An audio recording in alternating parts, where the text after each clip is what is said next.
ऋषि वेदव्यास ने महाभारत की रचना करने का निर्णय लिया और जब वे इसका पाठ कर रहे थे तो उन्हें इसे लिखने के लिए किसी की आवश्यकता थी। बहुत विचार विमर्श के बाद उन्होंने इस महत्वपूर्ण कार्य के लिए बुद्धि के देवता गणेश को चुना।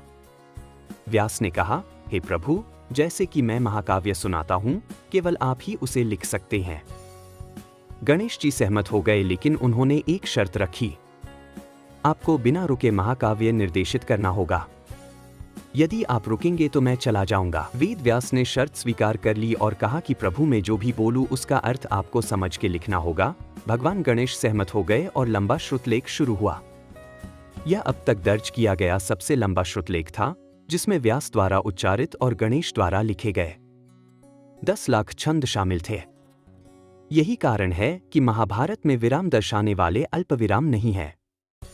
व्यास वाक्य के अंत में भी नहीं रुकते थे, लेकिन भगवान गणेश को पता चल जाता था कि वाक्य कब समाप्त हुआ है और आगे बढ़ने से पहले वो विराम निशान लगा देते थे।